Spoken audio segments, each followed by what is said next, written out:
गजराज दिख रहे हैं। यहाँ एक सैनिक गजराज से युद्ध करता हुआ दिख रहा है।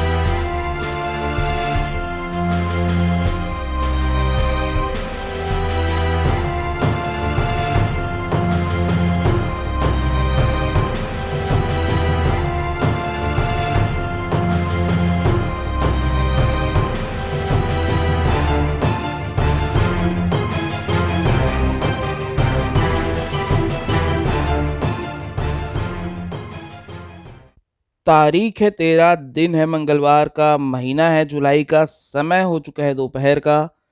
दोस्तों, मैं हूं अमन शर्मा और आप देख रहे हैं CG04 बस फीड। और कितने संजोग की बात है दोस्तों कि आज हम जिस शिवालय के दर्शन करने जा रहे हैं वो शिवालय भी बनवाया गया था 13वीं शताब्दी में। जी हाँ दोस्तों, आज हम दर्शन करने जा रहे हैं गंडई क्षेत्र में स्थित 13वीं शताब्दी के देऊर शिव मंदिर के। गंडई क्षेत्र रायपुर से लगभग 82 किलोमीटर की दूरी पर है और धमधा मार्ग से यहाँ पहुँचने में आपको लगभग 2 घंटे का समय लगता है। वहीं राजनांदगांव जिले से इसकी दूरी लगभग 72 किलोमीटर की है और खैरागढ़ मार्ग से भी यहाँ पहुँचने में आपको लगभग 2 घंटे का समय लग जाता है। गंडई राजनांदगांव जिले के अंतर्गत आता है और खैरागढ़ से इसकी दूरी लगभग 30 किलोमीटर की है। जुलाई का महीना है, मॉनसून लगभग प्रारंभ हो चुका है और आप मेरे चारों ओर देख सकते हैं हरियाली ही हरियाली है। खेतों में, रास्तों में आपको हर जगह हरियाली नजर आएगी। दोस्तों, रायपुर से धमधा होते हुए जब आप गंडई तक जाएंगे तो आपको धमधा और गंडई के बीच में बहुत सारे छोटे छोटे नाले मिलेंगे, बहुत से छोटे छोटे नहरें मिलेंगी जो बहुत ही कम ऊंचाई वाली हैं और वहाँ पे अक्सर आपको एक बोर्ड दिख जाएगा कि नहर में पानी भरे होने की स्थिति पर नहर को क्रॉस ना करें। और यकीन मानिए दोस्तों, जब मैं इस रास्ते से गुजर रहा था मुझे बहुत से ऐसे नहर मिले या बहुत से ऐसे नाले मिले जिनका पानी लगभग रोड को टच कर रहा था। बहुत ही खूबसूरत ये रास्ता है और बहुत ही खूबसूरत आज का मौसम है। तो चलिए आज के इस सफरनामे को शुरू करते हैं। सामने आप बोर्ड देख पा रहे हैं, यही रास्ता सीधे कान्हा राष्ट्रीय उद्यान को भी जाता है। कान्हा राष्ट्रीय उद्यान की दूरी यहाँ से लगभग 134 किलोमीटर की है। तो ये रास्ता आपके लिए काफी जाना पहचाना होगा क्योंकि छत्तीसगढ़ से हर कोई कभी न कभी कान्हा जरूर जाता है। वहां दूर इन खेतों के बीच मुझे एक गाय और उसका बछड़ा दिख रहा है। गाय खेत चर रही है और बछड़ा उसका दूध पी रहा है। बहुत ही खूबसूरत नज़ारा है दोस्तों। इसी तरह के खूबसूरत नज़ारे हम अपने वीडियोस के माध्यम से आपके लिए लेकर आते रहते हैं। हमारी कोशिश होती है कि हम अपने वीडियोस के माध्यम से आपको छत्तीसगढ़ के अलग अलग जिलों में स्थित दार्शनिक और प्राकृतिक स्थलों के दर्शन कराएं, वहाँ के इतिहास के बारे में आपको डिटेल से डिटेल में जानकारी प्रोवाइड करें। तो दोस्तों, इस वीडियो के शुरू होने से पहले इस वीडियो को लाइक तो करना बनता है। अगर आप इस वीडियो के जरिए पहली बार हमारे चैनल CG04 बस फीड के साथ जुड़ रहे हैं तो दोस्तों मेरी आपसे गुजारिश है कि कृपया हमारे चैनल को सब्सक्राइब कर लीजिए। और हाँ, अगर आपको ये वीडियो पसंद आए तो कृपया इसे अधिक से अधिक लोगों के साथ शेयर जरूर करिए।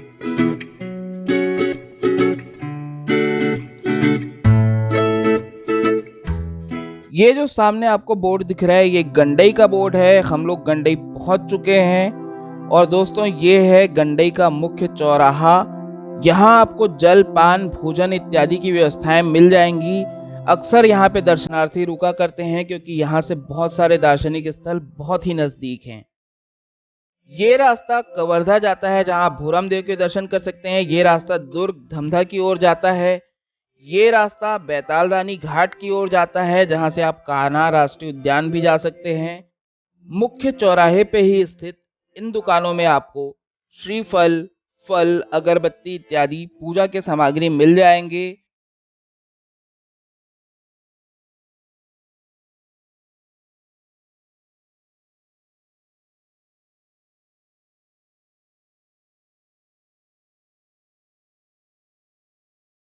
इस चौक के पीछे एक बाजार लगता है और उसी बाजार से लगभग 300 मीटर की दूरी पर स्थित है माँ गंगई का मंदिर, जिनके नाम पर इस क्षेत्र का नाम पड़ा है गंडई।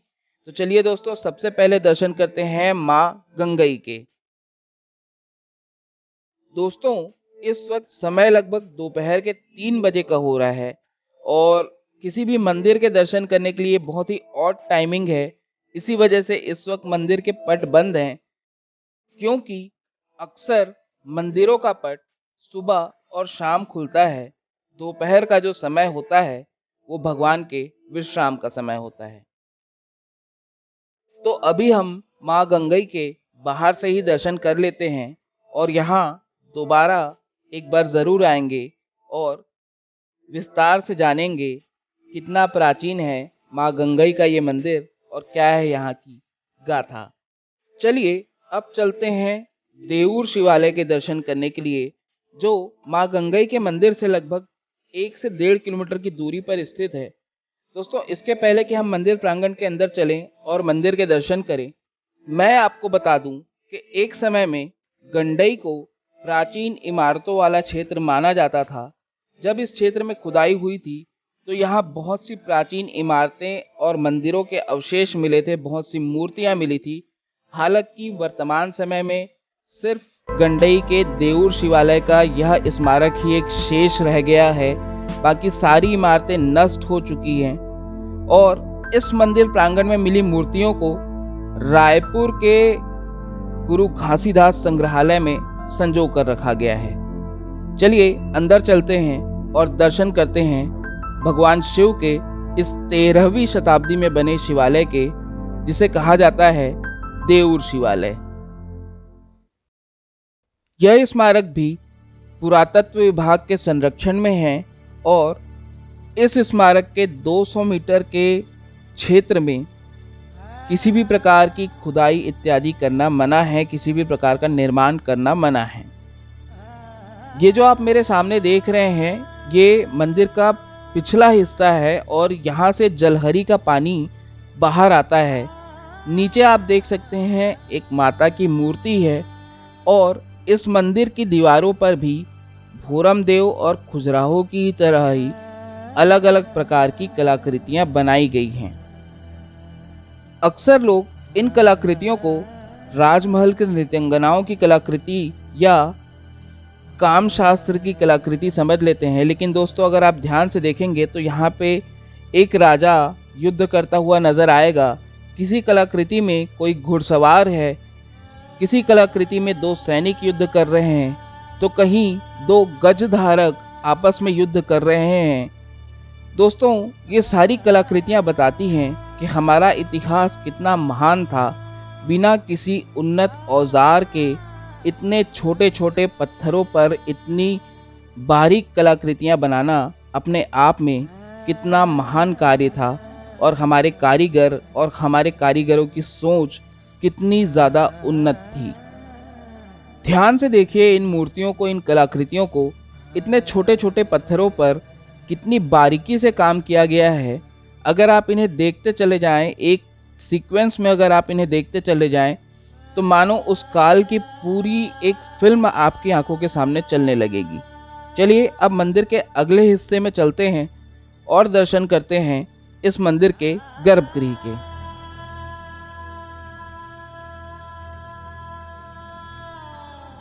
खैरागढ़ के नज़दीक 30 किलोमीटर में गंडई स्थित है, जो कि भोरमदेव से समान दूरी पर है।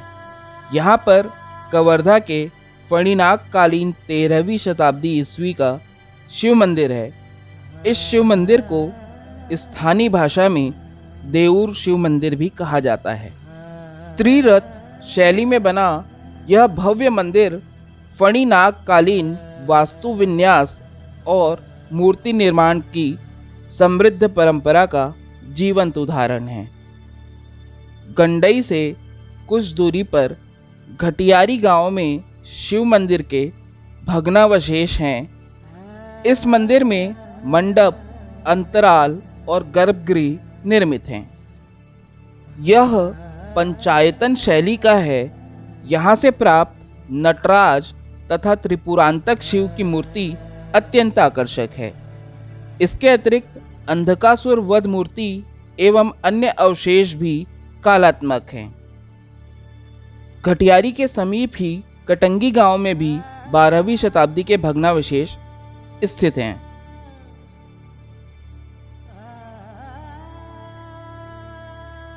यहाँ पर भगवान नंदी की प्राचीन प्रतिमा विराजमान है, जो शिवालय की ओर मुख किए हुए है।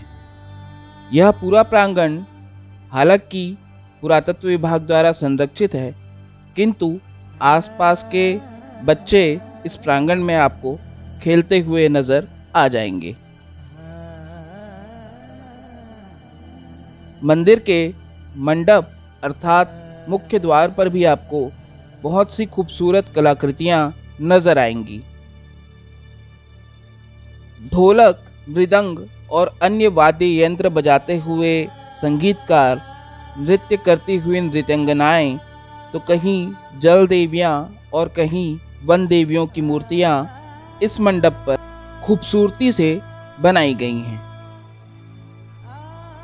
यह मंदिर 13वीं शताब्दी के फणी नागवंशी वास्तु विन्यास का बहुत ही उम्दा उदाहरण है और यहाँ की मूर्तियाँ बहुत ही जीवंत और बहुत ही साक्षात नजर आती हैं।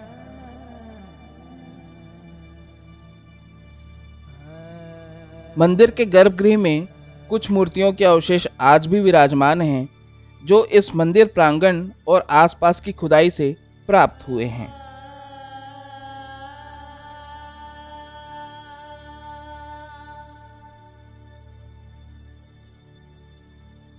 मंदिर के गर्भगृह में ही भगवान शिव का यह प्राचीन शिवलिंग और जलहरी नजर आते हैं।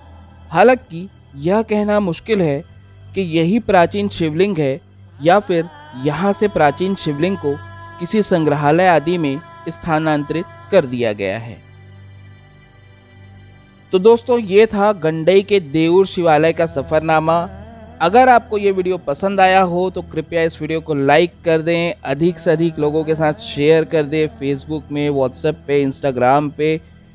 अगर आपके कोई सुझाव हो तो कृपया हमें कमेंट करके बताएं, या आपको अगर इस वीडियो में कोई बात पसंद आई हो तो भी हमें कमेंट सेक्शन पे ज़रूर बताएं।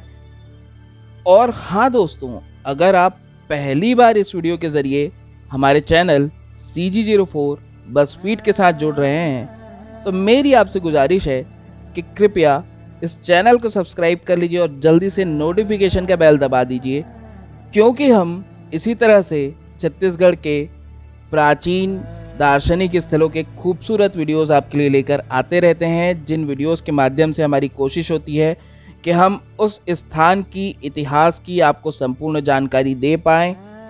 तो दोस्तों, कोरोना गाइडलाइंस का पालन करिए, ट्रैफिक रूल्स को फॉलो कीजिए और अपना और अपनों का खूब ख्याल रखिए। तब तक मैं अमन शर्मा आपसे लेता हूँ अलविदा। बहुत जल्दी मिलेंगे ऐसे ही किसी अच्छे से वीडियो में।